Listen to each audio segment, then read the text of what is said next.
Hello friends, welcome to Finnobo. According to International Monetary Fund, more than 61% of foreign bank reserves are in US dollar. It is used worldwide for international trade. But how did US dollar become the king of currencies? Watch till the end of this video, then only you will know how it happened. Since the early 19th century, countries around the world struggled to find the best way to settle their trade. It was not easy to select one currency in which all countries could trade because there were no checks on the printing of currencies. Any country could print any number of currencies. So most countries agreed to settle their trade through a system known as gold standard. In the gold standard system, the standard unit of currency was a fixed quantity of gold or was kept at the value of a fixed quantity of gold. It means that any currency was freely convertible at home or abroad into a fixed amount of gold per unit of currency. Because currency was freely convertible into gold, each country could print only limited currencies. Countries had to have more gold to print more currency. When World War I broke out in 1914, many countries abandoned the gold standard. Gold standard was abandoned because countries needed to print more and more currencies to be able to pay their military expenses. Countries printed so much currencies that this caused hyperinflation. The supply of money exceeded the demand. Hyperinflation caused the value of currency to fall so dramatically that in some cases people needed wheelbarrows full of cash just to buy a loaf of bread. This resulted in devaluation of their currencies. After the war, again countries adopted gold standard. 3 years into the war, Britain, which was following gold standard, found itself having to borrow money for the first time. The United States became the lender of choice for many countries that were willing to buy dollar-denominated US bonds. In 1919, Britain was finally forced to abandon the gold standard. It ruined the bank accounts of international merchants who traded in pounds. As a result, the dollar replaced pound as the world's leading currency. When World War II broke out, United States entered the war right after the fighting had started.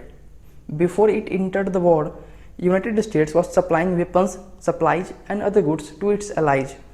In return, US was collecting payment in gold.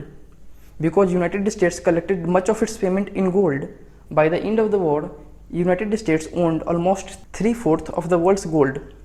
Later, the gold standard system came under a strain because US started printing and spending a large value of dollar on post-war reconstruction.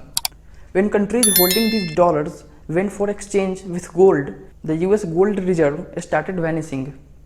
In 1944, delegates from 44 allied countries met in Bretton Woods to come up with a system to manage foreign exchange that would not put any country at a disadvantage. The arrangement came to be known as Bretton Woods Agreement. It was established that the central bank would maintain fixed exchange rate between their currencies and the dollar.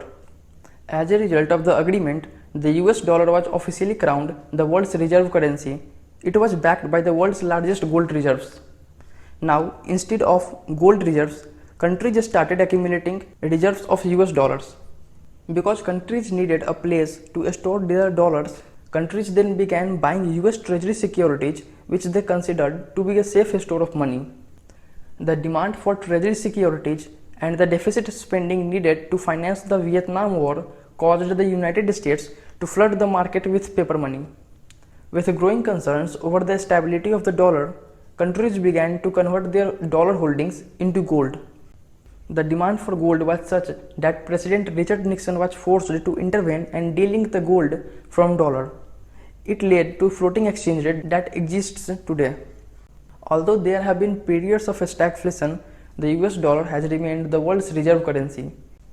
Despite trillions of dollars in foreign debt and continuous large deficit spending, the United States still holds the global trust and confidence of its ability to pay its obligation.